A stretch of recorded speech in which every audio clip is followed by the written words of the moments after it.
There will be spoilers in this video, so if you don't want Sword Art Online Hollow Realization ruined, don't watch the video. If you're bored and want to watch a man complain about a video game for like 30 minutes, you've come to the right place. I actually intended to make this video a while ago, right after my Lost Song review. I played it for a few hours and it's been like 9 months now since I've last played it. This is not the first time that happened either. I tried to play this game years ago only to abandon it after a few hours. I thought I would never finish this game and left it in my Steam library to collect virtual dust. Until now. After the announcement of a new SAO game, Alicization Licorice, I knew that I had to finish this one way or another, and I did. Whether you like Sword Art or not, you have to admit the world is pretty interesting and it's pretty much a gamer's wet dream. If you watch the anime like I did, you've definitely wanted to play it at some point despite the you die in the game, you die in real life part. So of course, when SAO games became a thing, I was on board. Hollow Fragment wasn't my cup of tea and Lost Song was average at best, so I was beyond disappointed. Then Hollow Realization came out and to this day has been holding the best SAO game to date award by its fans, noting that the DLCs has one of the best stories in SAO history. So of course I had to check it out, and the rest was history. Well, I finally finished the game, DLCs included, so let's get this over with.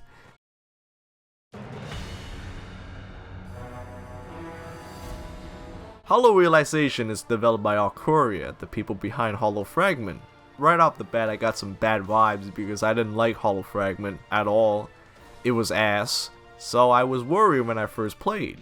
But let's give them the benefit of the doubt. They had a couple of years in between the games to figure shit out, so they definitely had to improve in one way or another. First I need to make a character. There's a decent amount of options to choose from and they look alright. You can also choose from a selection of weapons to start with, which is nice. Other than that, nothing much to say. Not like character creation matters anyway. Just like in Hollow Fragment, you still play as Kirito. He appears in the CG cutscenes and dialogue sequences, and it's immersion breaking when you're playing as your own character 1 minute, and then Kirito appears in the next. There's an option to disable Kirito's voice, but he's still there in the CG cutscenes, so that's not a fix. It seems like Courier want players to insert themselves into the game, but the story and setting just doesn't make sense for it. They should have chosen one or the other. Next we have a cutscene. Kirito is taking a walk one day and encounters a little girl staring at him. Immediately he wants her added into his harem, but she disappears after mouthing something. Kirito then gets a message saying, "I'm back in Aincrad." Who is it from? You'll find out later. Then we cut back to several hours ago with two of Kirito's merry band of merry harem rejects and wife fighting a big buffalo before Kirito comes to help. This serves as a combat tutorial. There are specific actions you have to perform in order to move on, and it should have been easy, but I was stuck at this part for so long and I don't know why. Hit an enemy with a skill at the right moment? When's the right moment? I spent like 7 minutes hitting this thing until for some reason it worked. What was I supposed to do? Apparently I was supposed to get hit and then use a skill? Why not just tell me that? There should have been more information on the objective. I was so confused. Luckily the rest of the tutorial was pretty self-explanatory and I go back to town. After teleporting back, the gang is here to welcome me back and I take Asuna on a small date around town. This pretty much acts as a tour for the player to get comfortable with the hub world. It's colorful, pretty, got nice music. It's a chill place. Your primary resting place is the inn. You can store items in your chest, edit your appearance, among other things. With their little date finished, Kirito and his team goes back to the field to kill some shit. Here, players get a taste of how their average day of grinding looks like. There are enemies scattered throughout the map with chests to open and mini bosses to fight. After some grinding, the crew teleports back to town and after some talking, we go back to the little NPC girl and the intro plays. The singer this time is Luna Haruna. She's the one who did the ending song for the fairy dance arc in the anime. It sounds okay. My favorite will always be Lisa though. I just prefer rock more. So that was the first 30 or so minutes of the game and honestly, it didn't grab me. It looked like another grindy MMO style game like Hollow Fragment, and I was preparing for the worst. Well, let's keep going. The graphics are okay. It's anime style so it won't look as detailed as your other AAA games. With that said, I have seen current gen anime games that look way better. This looks like a remastered version of a PS3 or Xbox 360 game rather than a current gen one. I like the UI, it has that SAO feel, it even has the sound effects. You can even have an MMO chat log in the bottom left if you want. The title screens are so pixelated for some reason, along with the party members' portraits during combat. Did they use the wrong upscale method in Photoshop or something? The cutscenes come in 3 forms. They're the pre-rendered nice looking ones, the in-game mediocre looking ones, and the visual novel ones with 2D pictures. The latter 2 are the most common. I was surprised at how little pre-rendered ones there are in the game. They could have put in some more story-focused cutscenes. Maybe the budget wasn't big enough for that. Whatever the case, would have been nice. The character models look alright. They look like their anime counterparts but 3D. The monsters look fine too. Not the most unique things I've seen, but they do the job. Every area has its own look. There are grassy plains, unsaturated forest, caves, desert, glitchy mess. Most of these areas are huge. It does give up that MMO feel, but it's really unnecessary. I had to dash to get through everything because walking was too slow, and it's even worse if you wear heavy armor. So the only good option I had was dash, recharge SP, dash, recharge XP, and it's just inconvenient. Sometimes if an enemy is in the way, Kirito gets auto-locked onto them while dashing and he just goes around them. When traveling is faster using a method other than your normal one, you know you fucked up. This is like in an MMO where rolling around is faster than running. It's a mess. Also, remember to activate the teleport stones when you enter a new area. Don't want to dash your ass over again. Combat is simple enough. You got your attack, dodge, jump attack, along with buffs and weapon skills. You can also block and recharge your SP bar when you run low. Normal attacks do so little damage that it's not worth doing. I only use weapon skills to kill enemies. You can usually kill enemies in 1 or 2 hits with skills, and they're way faster than normal attacks, unless they're the one that cost more than 50 SP. You can pretty much spam them too, since you can just recharge your SP whenever. Normally I just recharge my SP, put on some buffs, and then dash through any enemies to spam my skills on. Yes, it is very repetitive, but also makes you feel powerful. Kinda like Kirito. There are treasure chests you can find and loot all over the maps. They're blue and red ones that have the best loot with enemies guarding them. Those are always worth getting. If the loot is shit, at least you get some extra EXP from killing the higher level enemies guarding it. The loop of killing and looting kinda reminds me of another game. Yeah, it reminds me of Diablo. That's a good sign. Even though it's repetitive and boring, it's the type of boring that puts you in a trance and makes you mindlessly kill and loot everything in sight. The amount of fun you have depends on how much of a grind you can handle. This is a grinder's paradise. There's so much shit to find and get that it's actually impressive. The combat is not bad and you do get rewarded often, but it's only good if you're willing to grind. It did get more fun when I can dual-wield swords, which is a hidden EX skill that can be unlocked after doing a specific thing, a specific amount of times. The requirements are different depending on the weapon type. What do you need to do exactly?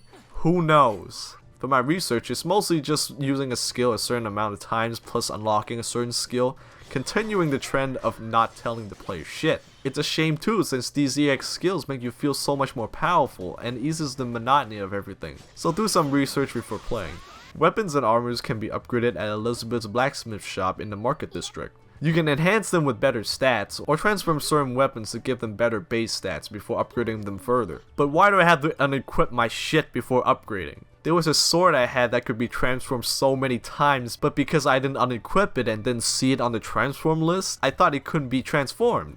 Only until near the end of my whole playthrough did I unequip the sword and realize I could have transformed this the entire time. Difficulty gets real fucked up later too, so that could have helped. This is an example of putting realism in a game that doesn't need it. This sucks all the left nuts in the world. The enemies have shitty AI, and the same goes for your party members. The enemies barely do anything and only attacks once in a while. My party consists of my wife, Asuna, my other wife, Sinon, and most importantly my bro Agil, who is also my wife, and they just stand there and watch you fight unless you give them a command. The attack command makes them use a weapon skill instead of a normal attack, so if their SP bar runs out, they ain't doing shit. It's especially frustrating when you're fighting tougher enemies or a boss and they just stand there like, guys, are you fuckers even playing this right now? Are you looking at some hentai on another tab or some shit? There aren't a lot of variety for the enemy types. There's a bee, boar, tree, armor man, death, fireballs, golems, with a couple more, and that's all you get for the entire game, with some different skins to fit the areas they appear in. There's no specific way to engage them either, just spam weapon attacks. The raid bosses at least are a bit more interesting. They have a certain weakness you have to deal with before cutting their health down, but they're still too easy. In a raid, you go in with a large party and defeat the boss together. With everyone whacking at the boss, the thing goes down so fast. It took literally a minute to kill this thing. I actually laughed out loud when that happened. Like, that's it? You're just gonna give me blue balls like that? It's so unsatisfying and anticlimactic. You can limit the amount of people you take to a raid to make it harder, but why would you do that? It ruins the spectacle of being in a raid and just makes things feel weird and empty. The controls are fine for the most part, except for the mouse. The mouse cursor is on the screen at all times. There's no option to turn it off and it's very distracting. The worst part is the camera control. You have to hold the right mouse button to move the camera and it hurts my fingers. This would have been fine if it was a more traditional MMO or a more tactics focused game like Dragon Age, but this is an action game. You move the camera while attacking all the time to keep track of an enemy. There's a lock-on feature, but what about when fighting multiple enemies at once or if you're just used to free camera? I don't want to keep locking in and out every second. There's also a bug where attacking with the left mouse button doesn't work. It isn't until I reach the final DLC that I realized it's not a bug. You see, if the mouse cursor hovers above the map, left click doesn't work. Instead it drags the map. Why the fuck would I want to drag the map in any circumstance? Why does this even exist? UI customization should be saved for the options, not during gameplay. We don't have proper mouse control, but we have this shit? I don't get it. I get that PC gaming is not as popular in Japan, but this is basic shit. When Dark Souls first came to PC, the mouse was shit. Same with the Yakuza games. And don't tell me real Yakuza use a gamepad. A true Yakuza shouldn't give a fuck what they play a game with, damn it. With that said, I recommend using a controller for this game. Just plug it in, configure it on Steam, move the mouse to the bottom corner, and just go. There are side quests. You can pick up some kill and gathering quests on the bulletin board outside your inn. They're your generic MMO bullshit quests, nothing much to say there. Then there are quests related to your companions. From what I've seen, these are mostly fan service, with you going on a little adventure in visual novel form, before ending in a fight or sometimes nothing and get a lewd picture out of it. I don't really care for these, they're just so generic and full of ecchi anime harem moments. I mean, if I want to see some tits, nipples, ass, or pussy, I would just go on Pornhub or DL site or some shit. With that said, they're for hardcore fans. I just hope there was something more to these. It's SAO, so fuck it. I played the whole game without finding out about this, but apparently you can change your party's gear by raising their affection level, like going on dates and praising them. It's another thing to grind for. It's so unnecessary. Why not just let me access their equipment or make it so they change their gear as they level up? It's bullshit. Finally, we have the story. So Kirito meets this NPC girl and wants to add her to his harem. Also, she has no idea where she came from or what her name is. He tries to do her quest but it leads nowhere, so he brings her back to the gang and the girls name her Premiere, like the premiere of a play, first day of her life. Basically, the main story is about finding out where Premiere came from, and she's an emotionless husk of a child AI, so it's also about her making friends and learning about life. Since this is SAO, there's gotta be somebody dying in game and die in real life, right? Kind of. In Sword Art Origin, which is the new version of SAO that takes place on the grounded Ein ground instead of the flowing Eincrad in the regular SAO. A major difference is the AI. Every NPC has a unique AI, and once they're gone for good. It's pretty much dying in the game you die in real life, but with NPCs. With the rumor of rare items being dropped by killing NPCs going around, protecting and caring for Premiere becomes everyone's priority. I like that premise. After being in the same situation, of course the crew is sympathetic. It does make you think, should we care about AIs the same way we do human beings? It's not a new concept, but it's still interesting nonetheless. But then you continue the story and grind for like 4 hours when no major story points happening and you forget that it's even a thing. The main quest is so stretched and full of filler that it's not even funny. It's just go to the objective, fight some shit, and oh no, there's something blocking the way. Then you gotta go to some other place and collect some shit to open the way up. And that's the whole game. I'm not even kidding, it's a giant 40-hour collect-a-thon. You would think there's gotta be some cool cutscenes or something to serve as a checkpoint for the main quest, but no. All you get is a picture of Premiere holding a shitty old stone. And guess what? You have to do this shit 5 more times. It's so boring. There's so many missed opportunities for the story. There's a guy called Genesis and he's one of the top players in the game. He serves as Kirito's rival and it's as close as it gets to a main villain in this game. He's always pissed, talking shit, edgy as fuck, and it's the complete opposite of Kirito. Generally, he's a guy you want to hate and fight. You don't see much of him at all, and you don't fight him until the end of the main campaign, which is disappointing. The only exciting thing in this game is safe for the end. While understandable, it's not an excuse for having barely anything at all on the way there. Anyway, the reason Genesis is powerful as fuck is because of digital drugs. I laughed so hard when I heard this. Never in my life would I have thought to hear about digital drugs in an SAO game. It's so out of place too because they never mention that shit in the anime. Maybe in the light novel? I don't know. Either way, it's ridiculous, but not unrealistic for the SAO universe. Now we got a drug addict to take care of. At some point, Genesis finds Premier and implies that he does something to her. After that, Kirito and the boys invite Premier to have some ramen, but notices she's acting weird. I wonder what's wrong. As you progress through the main quest, you'll learn more about Premier and what her quest is about. There's something about twin goddesses and 6 glyphs that bring back the old Aincrad.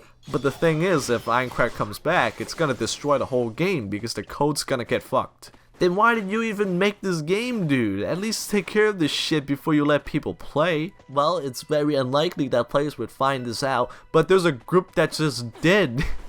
As dumb as it sounds, this is where things get interesting. We get one of the glyphs, Genesis shows up with another Premier. Holy shit, it only took like, what, 12 hours to get to this point. It turns out Genesis is a psychopath that wants to watch the world burn. So now he wants to get the remaining glyphs and kill you to bring Aincrad back and destroy this video game. But nothing will stand between Kirito and his lolly. So you continue to find glyphs and Genesis continues to train the other Premier to be a killing machine and, kill you. Eventually, you go to this castle with all types of nasties and fight Genesis. Just like everything that tried to kill me, I demolished that asshole. I crushed that dickhead of an edgelord. Then we head to the other Premier. Her name's Tia. She wants to destroy the world now because this world is imperfect. Tia has a warped view of the world after hearing from Genesis. It's also hinted that Genesis is not actually that bad of a guy, which is a shame because they never go into detail about his past, and because of that, he's just a drug addict asshole. He never comes back either. It's a waste. Tia successfully brings Aincrad back and Kirito and his crew has to climb it again. It's not 100 floors, so that's good. You pretty much fight every enemy the game has thrown at you and it's still easy. At the very top waiting is Tia, who looks like she combined with the code making this computer monster thing. Of course, I slapped the bitch out of that ass and she gives up. Premier tries to get Tia to her side, talking about learning to be alive and friendship and shit. It looks like Tia really wants to believe her, but too scared to. Again, Genesis's influence really impacted her worldview. She refuses Premier and fucks off somewhere. The end. Oh, and Heathcliff shows up to give Kirito the world seed to make other games. Wait, why you give me that? So you can go play Gun Gale, silly? And he fucks off. Also, that message from the beginning was from him. Yeah, remember that? I don't. In the end, Kirito gets the lolly and they lived happily ever after. The end. I don't know what to say, to be honest.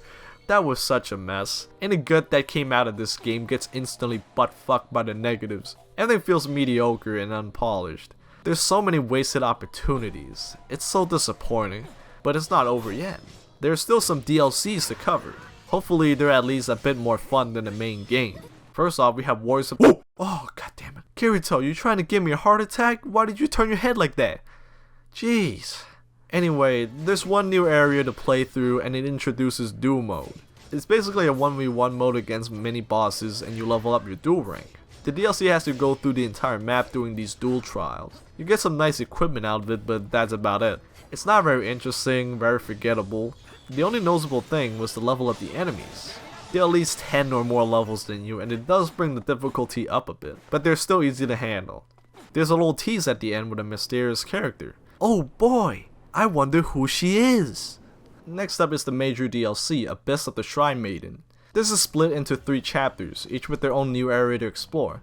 There are now platforming sections. If you fall, you'll be sent back all the way to the beginning. Why? The jumping sucks in this game. There's a bit of a delay when the jump button is pressed before Kirito jumps, making platforming the worst thing ever in this game. Who thought this was a good idea? It gets worse later with these small platforms. At least you can air dash through most of these, but this is totally different.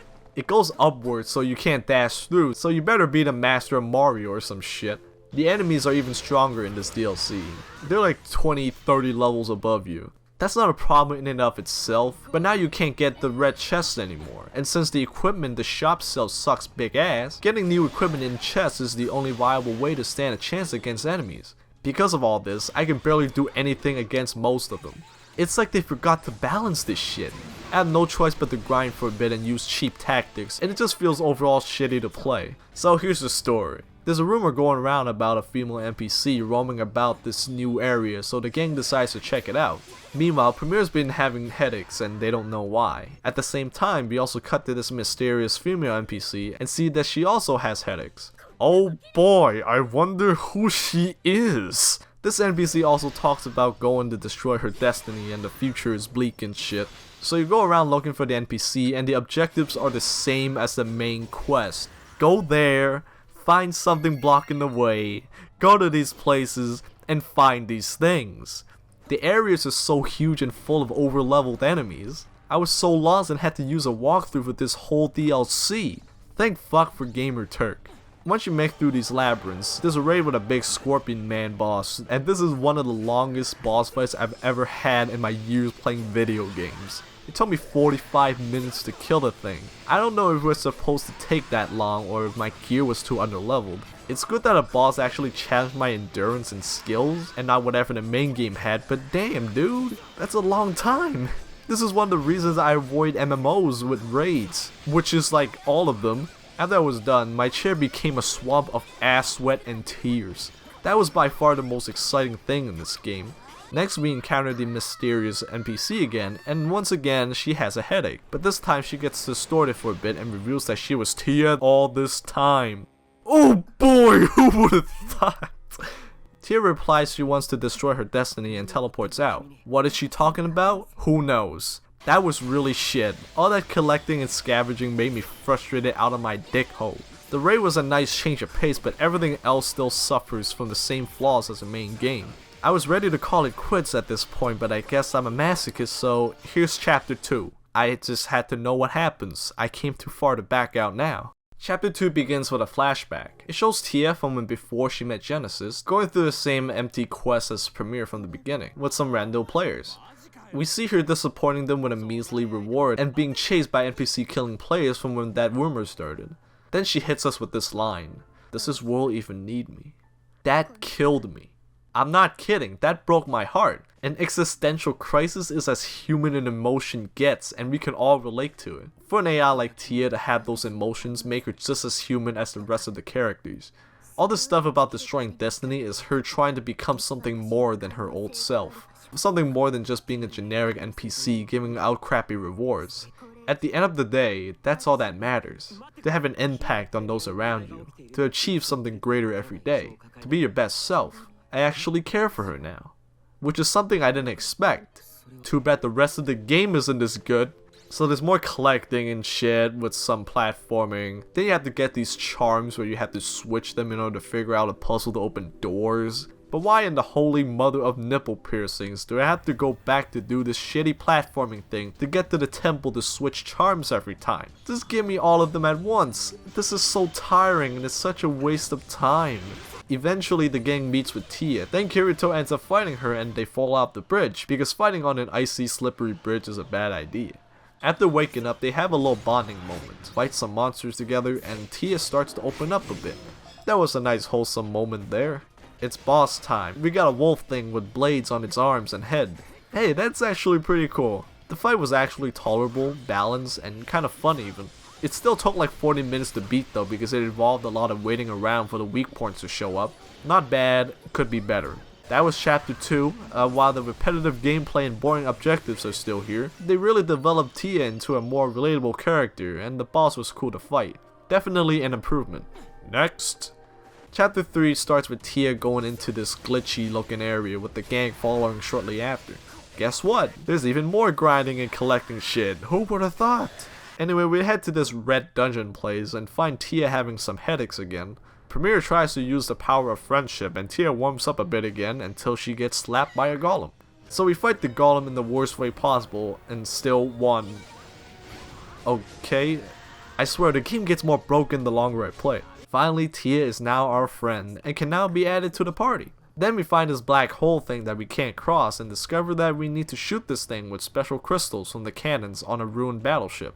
The crystals are found in these boring looking dungeons where you have to find a key to open a teleporter to the next floor for like 5 to 9 times per dungeon, and you have to do it 4 times in total. Those were so boring. It's the same shit over and over again. At least there was some good loot. I got a pretty good sword out of it, but still. Let's get this over with.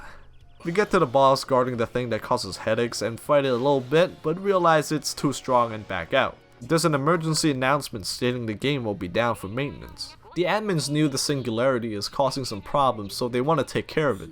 But the thing is, it also takes out whatever is connected to it.